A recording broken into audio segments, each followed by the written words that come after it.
Hi, everybody. I'm Dave. And I'm John.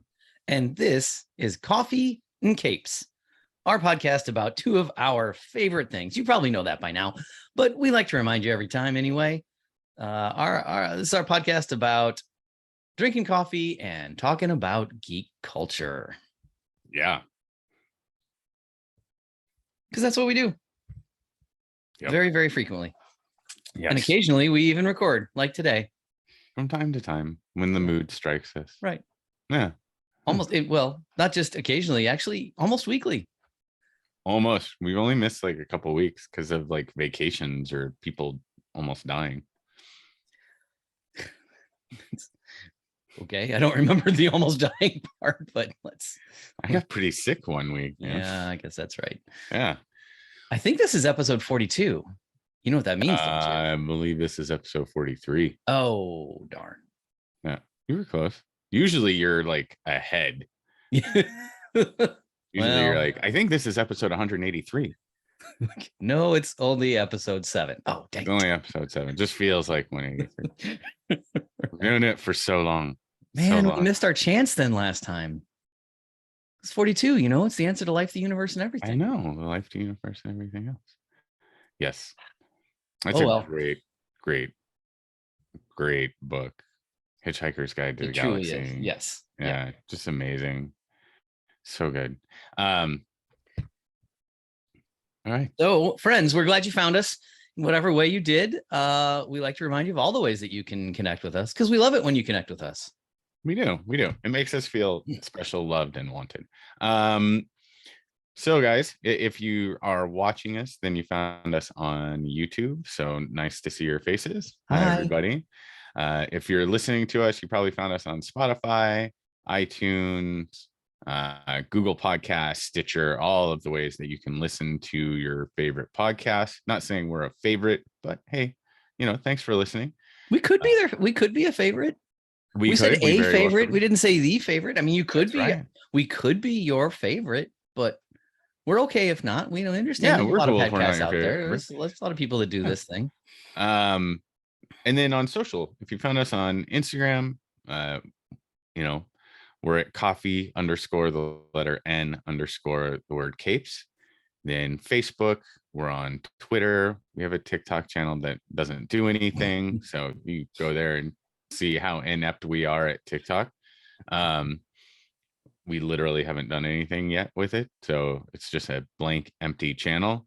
Maybe someday we will. Which maybe, is that a statement in and of itself? That we have I think thing, so. But we don't use it because we're old. That seems like it's sort of a meta commentary on our age and the medium. For sure. Absolutely.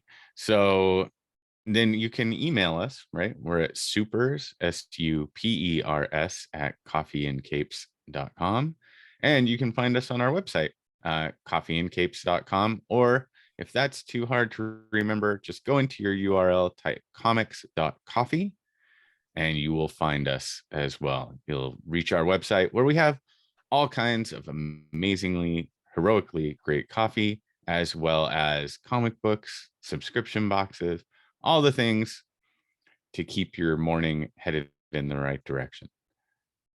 Or your evening. It's okay to drink coffee later. Or your evening. Doesn't have to be the morning. You can read comics and drink coffee whenever you want to do those things. Yeah, whenever it fits into your lifestyle.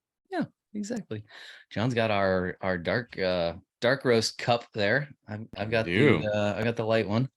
Yep, the light one. I am. Just had to make sure something. Anyway, so yeah, those are all the ways you can find us. Thanks for checking us out and recommend us to your friends and give us a review in Spotify or iTunes, wherever you're listening to us, on YouTube. We do appreciate, reviews. Let us know what you think. And 5 stars if you think we're worthy. Yeah, that'd be great. I mean, all that stuff helps people find us. Yeah. So, all right. Cool. Okay. Well, what's our coffee this week? Our coffee this week. Let's talk about Empire's roast this week. Ooh, all right. Yeah. So this is a really good one. This is a kind of a rare coffee. It's a single origin dark roast. It's got some nice notes of milk chocolate, honey, and a hint of citrus. um, Empire's roast actually comes from Thailand, so it's a very small, the beans come from a very small farm in Thailand where all the workers are paid a living wage, which is pretty phenomenal, guys. It Like, truly is so important. and it goes along with our desire to, we talk about coffee, comics, and community. That touches on the community aspect, and that we really do effort to source out our coffee from community driven farms that are paying a living wage, that are fair trade, that take care of the planet. So this one is a dark roast. We have a medium roast version of it as well in Critical Role, so you can check that one out. But it is a little bit, like I said, a little bit rare coffee to get hold of, and it's got a little bit higher price, but totally worth it. It's probably the smoothest dark roast you'll ever have in terms of like that lack of bite to it. There's really no acidity to it. It's pretty incredible. It is a good one. Yeah, it's perfect for like, helping you with your galactic empirical conquest of the galaxy. Or stopping it, for that matter. Right. Yeah. How about that? Yeah. How about stopping the imperial conquest? Whichever side of the force you fall onto, it'll support your mission. It'll help you. It'll help you get going. Probably actually, if Anakin would have had some Empire's Rush to drink, maybe he would have been a little bit more alert enough to pick up on the fact that Palpatine was a bad guy. Yeah. Right. Long before he wound up toasted marshmallow on the shores of the lava planet. The Mustafars. Yeah. Toasted marshmallow. I don't think in all the conversations I've ever had in my life about Star Wars things, I don't think I've ever heard Anakin / Darth Vader referred to as a toasted marshmallow. But you're not wrong. I'm not wrong. No, I mean, come on. All right, moving on. Pretty great. Okay. So all the ways to find us. We've got a little coffee going. What do we have? A fan fiction? What do you got for fan fiction this week, John? So I think fan fiction just kind of rolls into the topic today. So if you're watching us, right, you can see our backgrounds. There's always a hint in the background of what we're going to talk about. We say a hint, but it's really more like a just flat out telling you. Yeah, we're just literally saying. So today we decided to give our first impressions on She-Hulk after watching one whole episode out of, I believe there's 9. That's what I've read. Yeah. Yeah. So, you can make a really solid review on an entire series after one episode. Insert eye rolls here. But it's been pretty interesting. I part of the impetus for this, at least on my end, when I reached out to you last night, Dave, about doing this one, was it's interesting to see the wide divide in reviews and comments on She-Hulk. And I've read a couple negative reviews of it, and I've read a couple positive reviews of it. And I have to say, it's interesting how people are politicizing this show. Okay. In their review of it, instead of looking at it for maybe like what it is, right? But I did read one negative review that was very intelligently written and made some points that I thought, yeah, those are solid points. And I've read a couple like positive reviews, same way, right?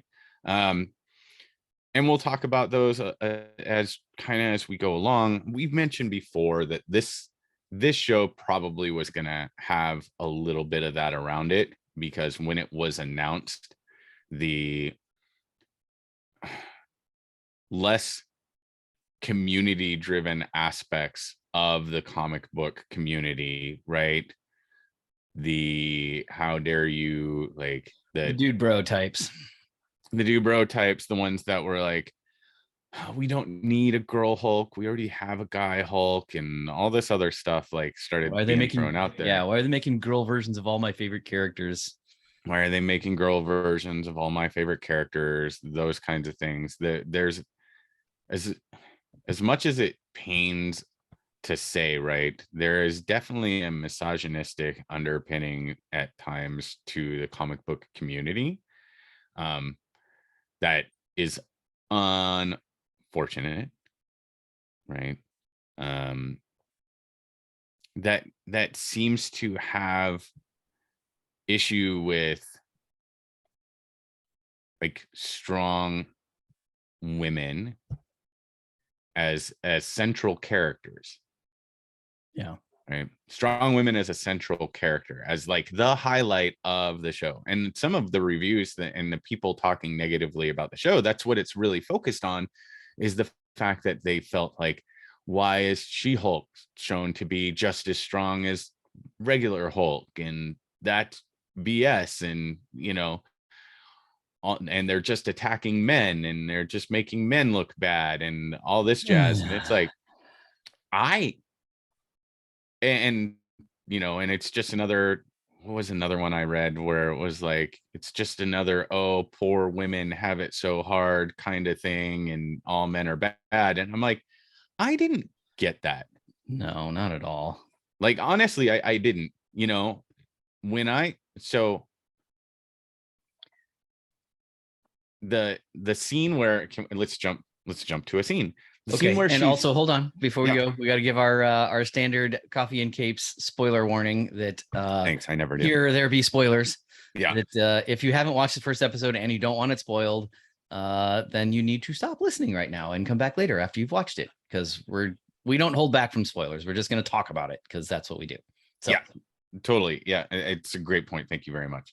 Because I never say that. I just launch into my tirades. I understand.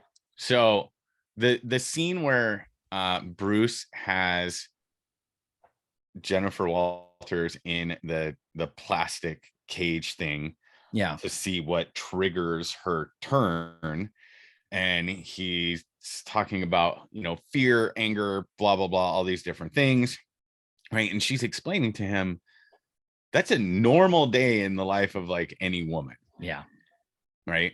And people are, and then there was the other scene where he's talking about controlling anger and learning how to control that rage, and she's talking about like, anytime I walk down, and fear, right? And fear, right. and Yep. anytime I walk down the street and some guy like whistles at me or makes a rude comment, or somebody that I work with, right, tries to essentially talking Yeah. about how difficult it is for her and why she's able to control that anger. I didn't think that was like all men are bad, right? Poor me. I thought it was a very intelligent way to just kind of point out that, like, hey, buddy, like the reason I can do this easier than you can is because I've dealt with this kind of crap. That, let's be real, guys.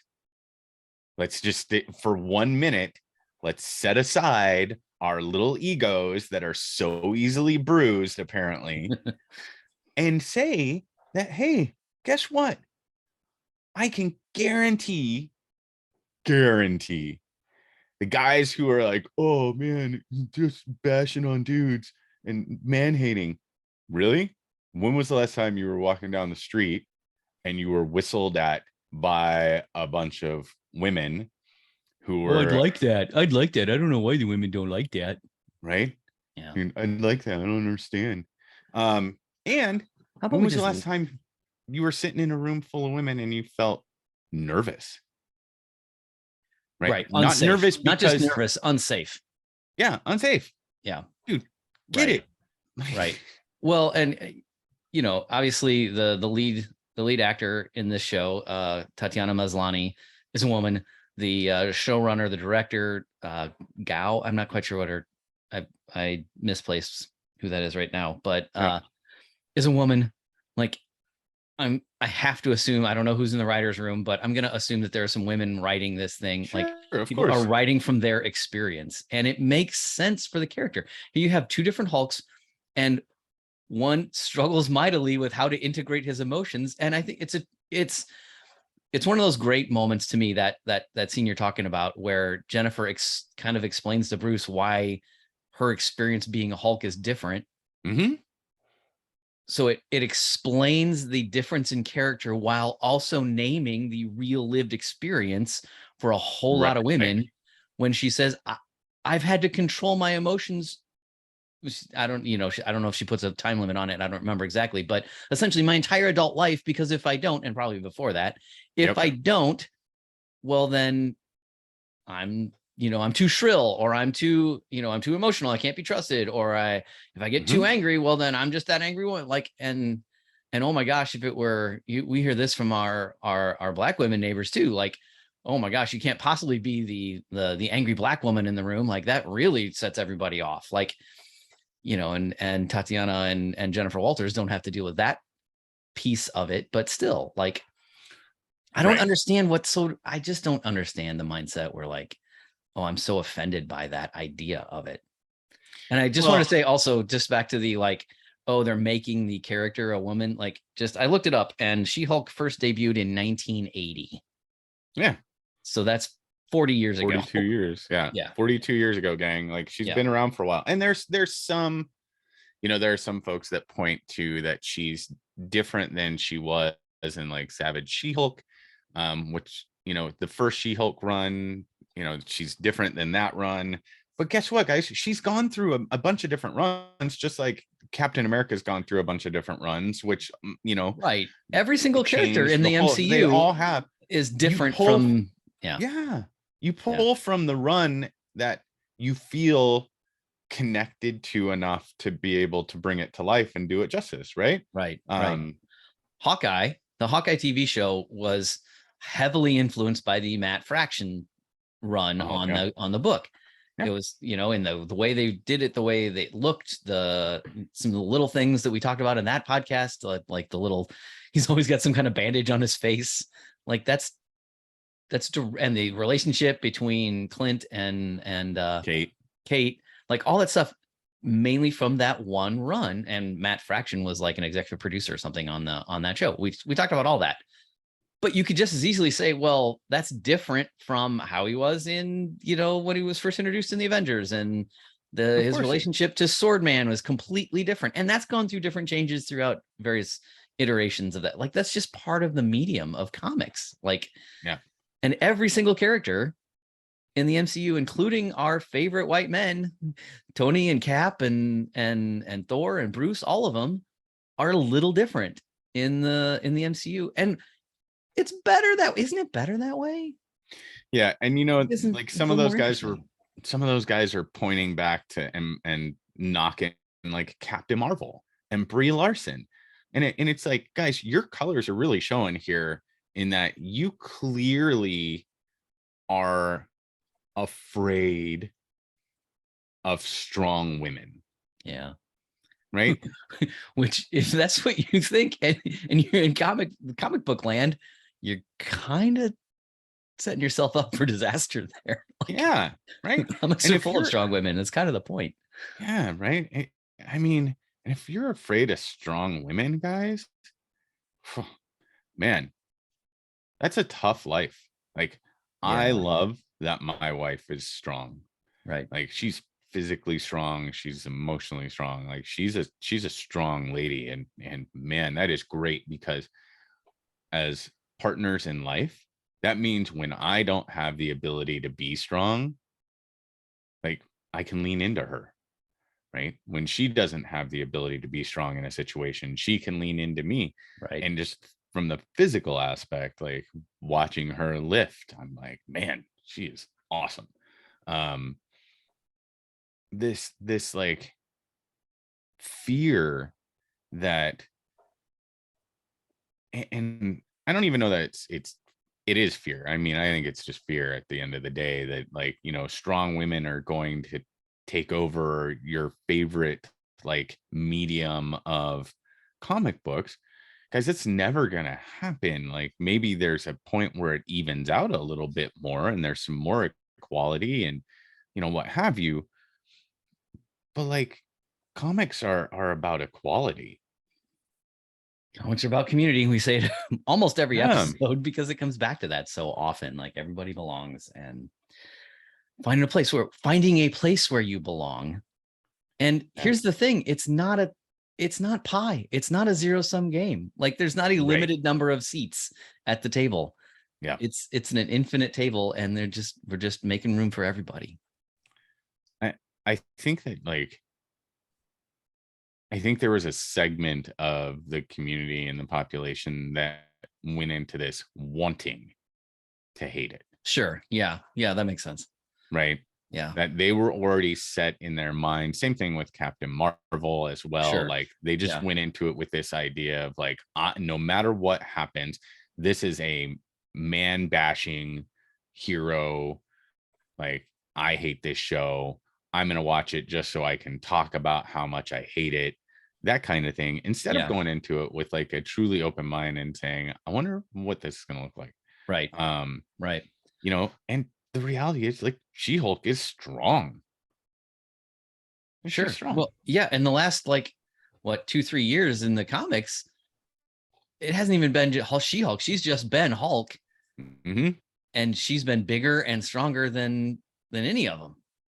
Yeah. Now that's not the version that we got in the show, nor did I expect it to be, because that's kind of a niche run of the comics with Jason Aaron writing Thor, exactly. or sorry, writing Avengers, and there's a whole thing, and it comes out of Civil War II with where Bruce Banner's killed, and that's a whole thing that affects her. I was rereading some of that run, like the She-Hulk book that happens right after that.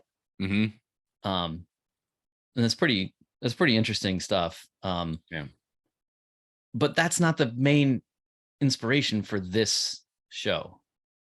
Right. It's a different run of books, and I'm not quite sure which one it is, but I did look it up, and Jessica Gao is the writer and the creator of the show. So okay. So I would say that this run probably stems more from when Marvel Now was going through that whole space. There was a run, I have some of it, where it focused a lot. It seemed like it focused a lot more on kind of her attorney side of life and those kinds of things. Where she was still, actively a hero, but she was balancing everything out. So I think it probably falls from that run a little bit more, which is totally fine, guys. Like, pull it from where you're going to pull it from. Right. Right. If you like the character, like, you like the character. You don't have to like, I don't know. It's, but anyway, so there's that aspect of the community, and like I said, that's an ongoing aspect of like this community that we have talked about on numerous occasions. Yeah, there's a retrograde little segment of it that wants to complain about anything that doesn't look like them, apparently. Right. Always. Right. Always. Yeah. So let's not give them any more airtime. Let's let's talk about the issue itself, or the episode itself. Right. What were your impressions? So overall, I liked it. Same. I laughed a number of times. Yes. Right. I thought it was funny. Yeah. Which funny, it was probably funnier than any of the shows before it. I would have to say there were definitely times during Hawkeye that I laughed. Hawkeye was funny too. Yeah, like it for sure had its moments, but I felt like this was that right out of the gate. Right. Well, and I think this is set up to be a comedy. Yeah, I think so too. It's trying to be funny. Yes. And I think it succeeds, but it has a slightly different approach then, because its main focus is comedy rather than what we're used to with the MCU, which is action adventure with a few little funny moments thrown in. Right. This was funny from like the onset. Yeah. And I enjoyed it. I enjoyed that aspect of it. And it had the fourth wall breaks, which in the comics, She-Hulk was known for. Fourth wall breaks. It happened in the comics with her before Deadpool came around and like made it a thing. Yeah. I liked how they handled that. Like the first one that she does, Well, not the very first one, but the like in the flashback. So Mhm. for in her timeline, it's her first one, right? Right. Where they're rebuilding the shed, and she looks at the camera and says, I don't even remember what she says, but says something, and then she kind of gives us look, and Bruce looks back at her, and she gives this look at the camera, like, wait, what just happened? What did I just do? Yeah, Like, that was in the preview of where, I thought that was pretty good. he says something to the effect of like, if you want to go back to your normal life as an attorney, I can respect that. And she smiles, looks into the camera and goes, he doesn't mean that. And Right, then right, right, he's right. like, Yeah. looks He's like, over his what? shoulder, like, Yeah. who are you talking to? And Right. it's But that she look also of, kind of has a little look like, wait, who did I just say that to? yeah. I liked that. So, they only did it a couple times. Like, Right. Yeah. Like at the beginning, right? She's about to walk out of her office, and then she comes back in and like, oh, yeah, hulking out. right. What's that To mean? And like, explain here, let's, everything, yeah. which I thought was good. Right. I like a cold open like that. I think that's better than starting right off with the origin, like right into the origin. I mean, it didn't Yeah, it's take kind of long, fun. but yeah, I like that. I like that style of storytelling. Yeah. I so I enjoyed the humor in this show. For sure. I really did. I really enjoyed the humor. And I thought that the CGI was pretty good. Yeah, I know there was some complaints early on about original version, and I don't know if I ever actually saw those, but I thought she looked pretty good. And she Yeah, doesn't have to be huge. Like look at the image for your background right now. right. Yeah. Like that's pretty typical of She-Hulk. She's not Mhm. she's tall and big, Yeah. but she's not like completely like, She's you know, not she's Hulk. not puffed up like she's not like, I don't know. She's not like, what's the word I'm looking for here? She's not like she's not overly like hugely muscular. Right. She doesn't look like she's been pumping steroids for 10 years. No, I She's mean, she just gets that. strong while being um not slim, but I don't know. You know what I'm trying to Lean. say? Like She's lean. lean. There you go. Thank you. Yeah, yeah, yeah. Yeah. Yeah. Yeah. I thought that her look was accurate towards the comics Yeah. that we have seen her in, right? Yeah. She's big, like you said, she's tall, Yeah. right? But she's not a Hulk. Like she's not like Banner's Hulk, like Bruce's Hulk. Like she doesn't get that big until, like, to your point, this most recent run of Avengers where she Yeah. does get that big. Yeah. But she's always been this way, right? To Right. your point, the picture behind me, that's her most common physique is that. Yeah. Now, I will say the original CGI that they put out, she did not look good. It definitely needed to be redone, and I'm glad they went back and redid it because she looks way better now. Yeah. And was it perfect? No. There are definitely moments where, as their face is kind of moving, you're a little bit like, um, but it's hard to catch the intricate like facial movements of a human being completely and perfectly within CGI. Right. Well, and you could say probably the same things about Hulk, about the Bruce Banner Hulk. Oh, I'm talking about them both. Yeah. Yeah. Yeah. And that goes back to like, just keep going back, right? Sure. Yeah. And I think I mean, it's been 10 years since Avengers, and what, 12 or 14 years since that first Hulk movie. Like We don't talk about that one. But my point being, in that time, the CGI has gotten better. Mm-hmm. Because I'm sure the technology has gotten better. And if you remember back to like the first Avengers, when we got, Mark Ruffalo's first Hulk, the only line he said the whole movie was puny God after he like smashes Loki into the ground. As Hulk? Yeah, as Hulk. Everything other than that was all just physical movement and like grunts and roars, right? So to track in CGI people having a conversation like we are now, and the number of mouth movements and the tongue and everything else, like that's challenging. I thought they did a pretty good job. Again, it wasn't perfect. There were definitely some things you're like, yeah, okay. But overall, I think for what you have to be able to do, like, I thought it was pretty good. Yeah, I agree. Yeah. And I love that Tatiana Maslany is the lead here, and like that's her in real life. If you have not watched Orphan Black, I'm I telling still you, haven't. do yourself a favor, friends, and go find it and watch it. It's so damn good, and you'll see how what an incredible actor she is. Because this is a minor spoiler here for Orphan Black, although it gets revealed within the first couple of episodes. Like she plays like four, 4, 5, 6, 7, at some points, like even more versions of the same character. And each one has a distinct accent. Each one has a distinct mannerism. Each one, like she's just an insanely incredible actor who can morph into multiple characters. And it's incredible. And the story is fun and good. And, like you just, if you haven't heard of Orphan Black, if you haven't watched it, I cannot recommend it enough. There's like four seasons, maybe 4 or 5, Okay. from BBC America. But each season's 8 or 10 episodes or something. It's like most shows these days, but it's really, really good. And I know she's been in a few other things. That's the thing I know her mainly from. Like, I think she's terrific. So I can't wait to see what she does with this character, because I think she's a really good actor.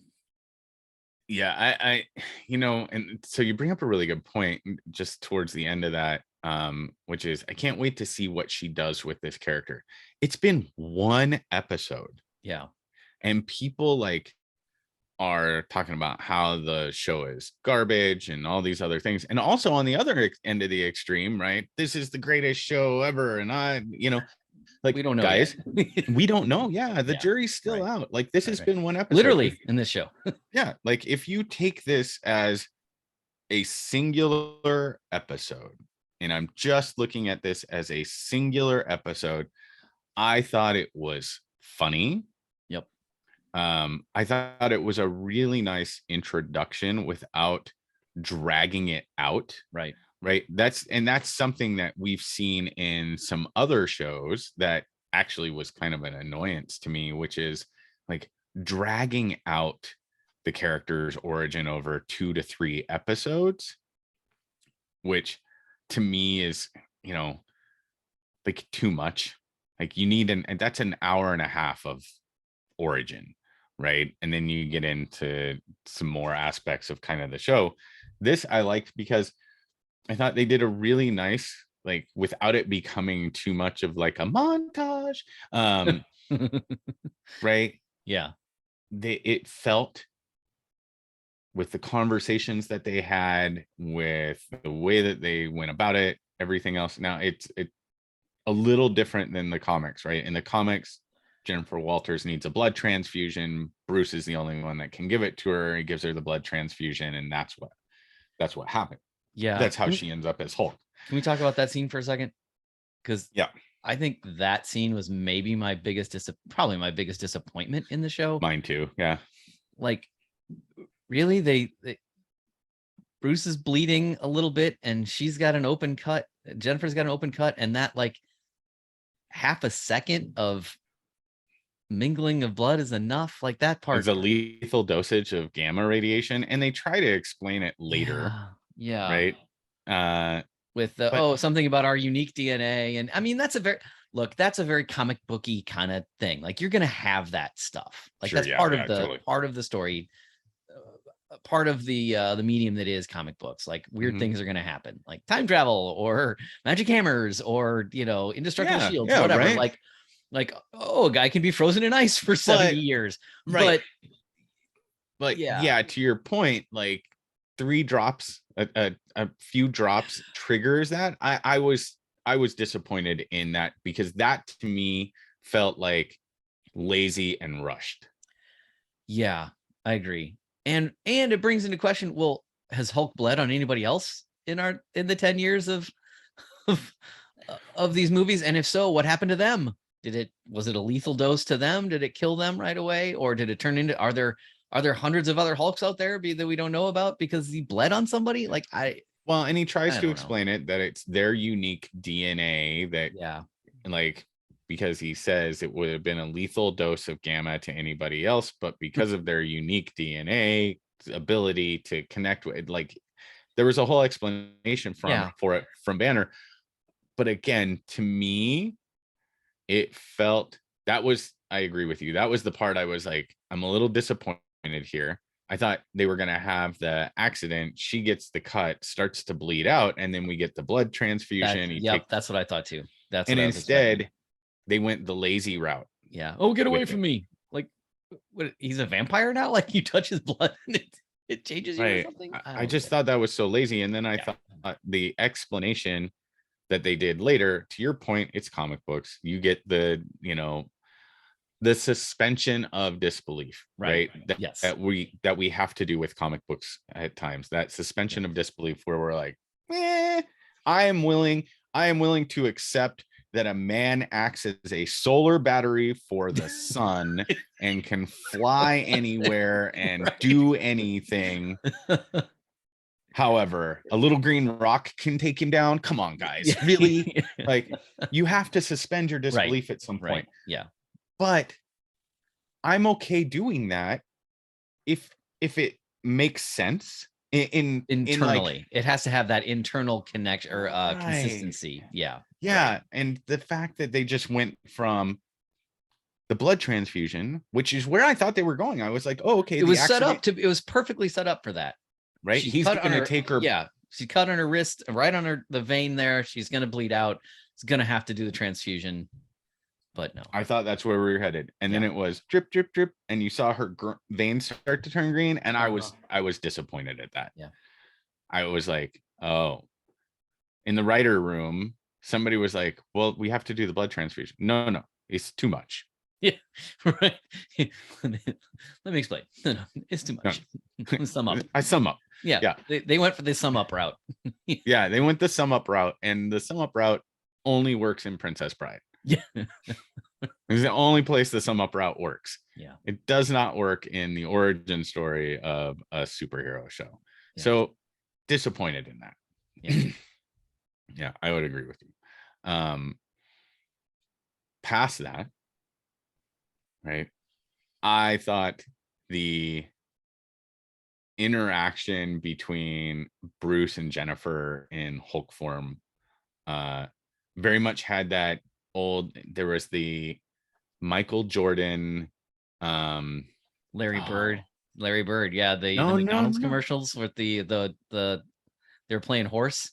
Nope, that's not the one. Okay. There was a Michael Jordan, and I can't remember the woman athlete who and I believe she was an Olympian, and I'd have to look it up, but it was the anything you can do, I can do better commercial that the two of them ran together. Oh, wow. Okay. I don't remember. And it was a phenomenal commercial because Jordan would do something that was pretty awesome, and then she would come in and do something that was awesome. And the whole time it's anything you can do, I can do better. Right. Yeah. And I thought that was a brilliant commercial. And I thought, man, how empowering for women athletes and young girls to be able to see that at the same time, right? Really showcase two amazing athletes. I thought it was a brilliant commercial. That's how this felt, right? It was the anything you can do, I can do better. Yeah. And I think this is where some of the poo on you, I don't like it stuff starts to come in for some of those people out there that are bashing it, because it's like, well, no, she's not as strong as he is, and she can't be doing it as well as he does, and all this other stuff. And it's like, guys, he's not in his full Hulk form either, and he's not worried about trying to outdo her. He's trying to, I mean, he has a couple moments. Right. Yeah. He's like that whole thing where she's in full control of herself, and he's like, easy girl. And she's like, why are you talking to me like a horse? Yeah. He's like, what? She's like, yeah, why are you talking to me like that? He's like, wait a second. You in there? There's nobody else on the wheel? Like am I jealousy? Am I feeling jealous? And I thought that was, in that moment, perfect statement that anybody who has an issue with her being the way she is out there within the community, that's jealousy. Well, right.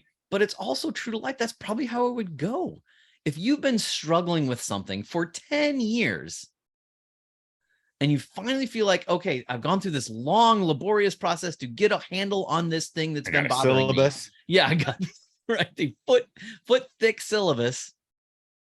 And your pupil comes out and gets it in like what feels like 10 seconds. Yeah, that'd be frustrating. I'd be jealous of that. Like, I think that was a natural reaction on the Hulk's part. Yeah, On of Bruce's course it part. Yeah. was. Yeah. Of course it was, right? And then it turned into a, as things went on, a competition. And Yeah. I thought the competition was very, very accurate for like two beings of great power who also happen to be cousins who appear to be like very close cousins, Yes, right? and care about Like each other. Right. like brother sisterly almost, to the point yeah. where he's trying to show her something and she's constantly like outdoing him, Uh-huh. right? Because that's what cousins do, guys. That isn't anything to do with man or woman at that point. That's what it's like a sibling relationship. Like Yeah, it's a sibling rivalry. Sure. Like it does. Right. Like, why latch onto that as like they're trying to make her look better than he is? No, that's called sibling rivalry. That's just natural. Yeah. And it's true to the comics where eventually the Hulks have to fight. Like at some point they're gonna get a little frustrated with each other and they're like, all right, yeah, this has to happen. And the anger sets in, which is what fuels them to be stronger. And then it's like, and I love that whole part. It was so good. When he like punches the ground and everything kind of shakes, and she hits the ground and hits it harder than he does, and he's had enough, and he shoves her off the cliff and calls her a punk. right Little punk. And because he's they're having that sibling rivalry, and he's trying to your point earlier, he's trying to teach her, and she keeps coming back a little smug and cocky, which that's what happens. Totally what would happen. Right. Yeah, exactly. Like all of you guys out there who's like, that's not okay. Well, then, hey, guess what? You've never experienced sibling rivalry. Like you've never experienced like that rivalry with another person that's friendly, but a little extra competitive. Right. And I thought it was so much fun, to the point where they finally like, I don't remember what Bruce does. And he goes, oh, he hits her. Right. He pops her and he's like, okay, I've been waiting to do that. I've been wanting to do that for a little bit. And then she pops him one. And just like Hulks are want to do, like you pointed out, right? That anger finally sets in for both of them, and they both roar at each other, and then it's on, right? And they, you see the trees falling and things happen, and they destroy his bar that he was so proud of. Right. So I thought a couple good things there. I like that for once they had to actually deal with the ramifications of the destruction they cause. Like they actually took the time to recognize that, oh man, we broke the bar and now we're going to fix it. And I thought it was a good and interesting way to get a little more of the Hulk backstory, of the Bruce backstory, to fill in some gaps there of the 5 years. Like how did he integrate himself? Yeah. Yep. Now, on one level, I'm glad he fixed his arm, he healed his arm, and we can get past that whole thing where he's got to have an arm brace for the rest of eternity in these shows. But there's part of me that feels like that felt a little cheap too. Like, yeah, I personally would have preferred that they just opened the show with his arm fine. Right. Instead of like giving us a rushed, like all of a sudden his arm's not okay, then his arm is okay thing, and you're like half-ass explaining it. Yeah. Like just start the show with his arm fine, and we will suspend disbelief and assume that somehow he fixed it during the in-between time. Right. Yeah, I think, but I can see where if you do that, then people are going to complain about that too. Like that's kind of a no-win. That's kind of a no-win situation from a story writing standpoint, I would imagine. Right. And they kind of had to because of the dampener. Like the only reason he can bleed is because he's got the dampener on, right? So if he, maybe in that sense, he kind of had to be incapacitated a little bit with the dampener. If he'd like healed himself, would he still need the dampener? I don't, all that stuff. Yeah, I mean, So it kind of ties there's some together. inconsistencies that exist like within the show for sure. Like some things that raise more questions than they answer. But I feel like that's pretty par for the course. Exactly. Yeah, I was gonna say that's kind of the nature of the beast here. Yeah, that's not something new within Marvel or DC or Star Wars or anything else, guys. There's always that point where you're like, I don't get it. Right. Yeah. What just happened here? Yeah. How did we get from A to X? Right. Yeah, Like right. we skipped a few things. Yeah. And that's, again, suspension of disbelief, right? You gotta be willing to let that go. And if you can't, you're not going to enjoy it. Right. Yeah, exactly. Yeah. Right. I ran into that, and we haven't talked about Miss Marvel, but I ran into that with Miss Marvel, like personally, through the first several episodes, because her power set was so vastly different that it pulled me from a lot of that show. Yeah. And it didn't then bother I me finally anywhere nearly as much. So we're gonna have to do a pod about that at some point. We will. Yeah, we will. But so it happens to all of us, and it can happen to the point where we're like, yeah, curse you. I feel like there's a bunch of negative naysayers, though, that's all they look for is like the thing that they can gripe and bitch and complain about and feel like they connect to that negative side of the community. Yeah. Right. Where do you want to fall, and how do you want to be viewed? And oh, hey, look, everybody over here is whining and complaining. I'm going to join that group. So, I guess, but overall, yeah. Oh, overall, I really enjoyed it, and I'm excited for the rest of the series. I guess my other kind of downside was I didn't love the way they introduced gosh, how do you the villain? Titania? Titania, yeah. Yeah, like she just kind of jumps, like we don't have any, and I assume they're gonna get to it, but like she just bursts through the courtroom, like, and she says to Jennifer, "Who are you?" But nobody says, but everybody just is supposed to know who Titania is. Like that part seemed weird. Like, why is she there? But maybe that's just they're setting up for the next episodes, and we'll. But you have to have that cliffhanger at the end. Sure. Yeah. To hook somebody to come into the next one. Yeah. I was okay with it. Like it was fine. I didn't expect, like, we were getting to the end of the length of the show, and I was like, sure, that leaves us with what happens next, right? Yeah. Here's where I caught myself having like my negative moment with the show was it has its points where it felt very Ally McBeal-esque. Okay. And don't get me wrong, like when Ally McBeal came out, like that was a really fun show in the beginning. Like it was so different, and like she had her little like fantasy moments, and she constantly broke that fourth wall to talk to the audience and everything else, and it made it charming and funny. So that, like, there were a couple points I was like, this is kind of like Ally McBeal with superpowers. However, there's no way to avoid that comparison. Right. Yeah. Like you can't avoid it. Like if you saw that show, there's enough, like they're both attorneys, they're both breaking the fourth wall, there's both like they're both funny. Yeah. Right. Like it's so it's you're gonna have something that kind of reminds you of something else. Yeah. But right, I still thought it was fun. I laughed. Rachel laughed. I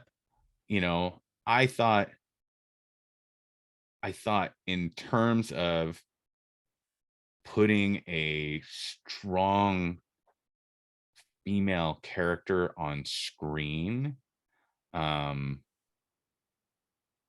that was engaging and entertaining, and I think empowering, and not afraid, right, to go toe to toe with like Banner, and had that little bit of cockiness to her of like, anything you can do, I can do better, right? Yeah. I thought all of that was great. Yeah, same. I Yep. thought it was all great. Yep. And it's one episode. Um, it could go downhill from here. We don't know. It could go uphill from here. We don't know. Right. It's one friggin' episode so Yeah. far. Yeah. But we know that at some point Charlie Coxon is going to make an appearance as Matt Murdock. We know Yes. that Abomination's going to be involved. I think Yep. maybe Wong is going to be Wong. involved. Yeah. Yeah. So And there's so much good potential here. I think that you have to ask yourself, like, what are you looking for out of this show? And are you willing to let it be what it is and enjoy it for what it is? Right. Right. It's called She-Hulk Attorney at Law. Mm-hmm. Right. That title should give you an idea of what the central focus of this show is going to end up being. And that's her experience being we know that she's going to end up as the primary attorney at a firm that focuses on defending supervillains, right? And superpowered individuals within that community. Right. Yeah. We know that because we've been told that. We also know that from the comics that's what she does, right? So that's going to be the central purpose of the point of the show. And that while she's like, they established that she doesn't have the internal conflict between her and Hulk the way Bruce does. But from what I've like, the books that I've read suggest she does have an internal conflict. It's more about like, how does she integrate her two lives as attorney and She-Hulk? Right. Exactly. That's her issue, is understanding how to like be kind of both. Yeah. Right. Because she has the ability to be both in her life. And we've seen both. We've seen her be like just normal Jennifer Walters as the working attorney, and we've seen her be in her She-Hulk form and be the attorney. And sometimes she does one, sometimes she does the other. And it's, I think that's part of, I guess that's part of what they'll explore here, is like, how does she integrate this new form into the life? Like, I hope so, because that's one of the more entertaining aspects of She-Hulk to me, is that it's a very unique role that Jennifer Walters plays in the Marvel universe as an attorney who is representing superheroes in court, right? But who is also who is known as a superpowered individual. Right. That's so unique. Yeah. For her, like Luke Cage has that, right? There's a number of folks that have that, but it's small, right? Steve Rogers has that, but he's always Captain America. It doesn't matter if he's Steve Rogers or if he's wearing the shield or not wearing the shield, he's always Cap. Right. And it's pretty well, it seems like it's accepted now that people just know that that's who he is. Yeah. Like the books in the 80s was all about everything, was all about keeping the secret identity. And I'm to the point of eye rolling at that, which if you've listened, there's some that I still like, like Spider-Man. Like they go back in a and particular forth story that makes sense. Yeah. But to make it be a main focus of basically every hero, just I'm glad we're over that. Yeah, I mean, it is fun when you've got like a costume that fools everybody. Yeah. Clark Kent. Right. We're talking about lazy writing. Yeah. We're gonna put glasses on him. No one will ever know. Oh, I'm a completely different person. You go? Right. I just sidetrack really quick. I don't know if you've been watching Lois and Clark. It's on. I have not. So it's the Superman show that's on the CW, part of that universe, but it's also like the first couple of seasons are on HBO. This is so I go through one, right? Like it's the new one. It's really good. Yeah. Okay. They're married. They've got kids. They moved back to Smallville. But I was watching an episode the other day, and it hit me so hard, the ridiculousness of. So John Henry Irons is there, and he's talking to like his computer, and he's monitoring like Superman, and they're watching Lois and Clark like interact, and the computer's like, should we worry about this person? And he goes, no, that's just her husband, he's nobody. And I'm like, Come on. you are obsessed with Superman and you don't see that? Yeah. Like, no, like that. The glasses man, they'll fool him every time. I feel like they should When he changes retcon his hair, in. maybe. He probably changes his hair a little bit. Yeah, they should retcon in like he has some hypnotic ability or something. Because I'm sorry, guys, it's been decades, right? Come on. All right. Anyway. Yeah. Anyway. Yeah. So I'm also excited to see Jamila Jamil as Titania. Like Mm-hmm. I only know her from The Good Place, but she was so fantastic in that show. Like Oh yeah, I she hope was they make amazing. good. I hope they make good use of her and that character, Tatiana and or sorry, Titania. Um, the star of the show is Tatiana. The main villain of the show is Titania, and I'm gonna screw that up like so many times. That's okay. It's fine.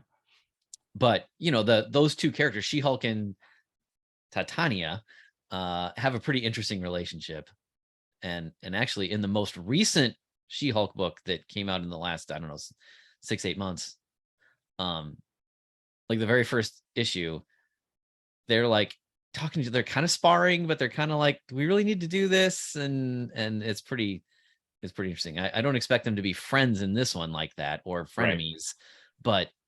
but I do like that they have gone right to that kind of, if there's a main She-Hulk antagonist, it's Titania, and so let's make that happen. It's pretty good. Yep, I agree. And you know, it's there are a bunch of people who are talking about Banner and Hulk and, you know, being integrated, and when are we going to get back to the non-integration, you know, kind of thing. I do like that they hinted at Sakaar again. Like, she's like, did we run into a spaceship? And he's like, yeah, it was a Sakaar spaceship, and I'm gonna have to look into that at some point. Yeah, I So, almost forgot about that. That was sort of random, that like the spaceship comes out of nowhere. well, I mean, you remember, like, there is right now, there is the rumor around that Banner's that Mark Ruffalo's Hulk is going to get a movie, and it's like World War Hulkish. Yeah. So it would make sense that he would, you know, if an emissary comes to Earth and it's like, hey, we need you back, right, kind of a thing. That I didn't even think about that, because I thought he said Sakarian. I was thinking the like sort of trooper monsters that from the first Avengers. No, I don't know. I don't know. All right. What are those guys called? The Shatari. Shatari. There we go. Yeah, you're right. Yeah, that's what I was thinking of, was Shatari. Yeah. No, it's Sakarian. Okay. Oh, Yeah. well, I'm glad you cleared that up for me, John. Thanks. You're welcome, Dave. Happy to do it. So, you know, episode 1, I'm gonna give it an overwhelmed. I really liked it. I can't wait to see what else they do. Yeah, and I'm gonna give it an overwhelmed for episode 1. Right. Yeah. We'll see what happens. Yeah, we'll come back in at some point after the show has finished its run, and we'll give it a full review. Yeah, absolutely. And you know, for everybody out there that's just like, this show is garbage, or this is the greatest show ever, I would encourage you to remember it is multiple episodes, to open your mind up a little bit to, you know, what you're watching. Like, quit trying to push everything into a box, you know. And embrace the idea of strong, capable women, and understand that their experience in life is vastly different. Right? Vastly different. There are so many things that, you know, she pointed out in her statement, right? That there are things that she has dealt with in her career, in her daily life, those kinds of things that like Bruce didn't have to deal with. Correct. and maybe there were some things like in the career aspect that, you can say, yeah, everybody has to deal with at some point, maybe. But the reality is that, yeah, it has been challenging for a long time for women to stand on equal footing Right. in our society. And it still is in a lot Oh, of sure. ways, Yeah. guys. Yeah. Like, My vice we're president not of the business that she's in, and still people, if there's a guy from the business in the room, people tend, if they don't know, tend to turn to the guy and expect that he's the leader. right. And so it very much Yeah. very much is something that we still have to work on, right?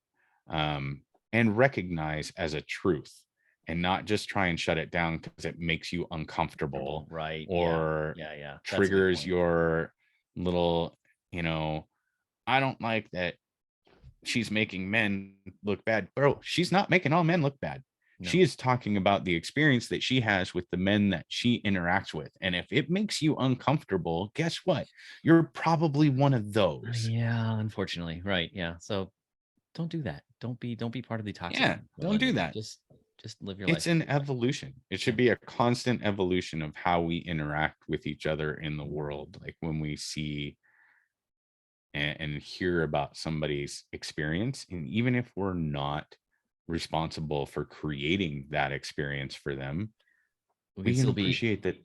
sympathetic about it and Yeah, strive for empathy. Yeah. yeah, strive Yeah. for empathy and recognize that that is their truth, and you know support them however you can. Yeah. And in this case, watch the rest of the episodes, see what it is, give it a chance to have its full run and then be judged, even though we just spent Yes, an hour judging it on its first episode. But right. Bang the gavel. yeah, right, We exactly. have judged. We have judged it and it gets to continue. Lucky it. She-Hulk gets Lucky to it. keep going. Do not cancel. Yeah. All right, everybody. Thanks so much for being on this ride with us. As always, let us know what you thought of this episode, what you thought of the first episode of She-Hulk. We love to get your comments and your reactions to things. So until next time, be well. And true believers, thanks for being here. Bye. Bye, guys.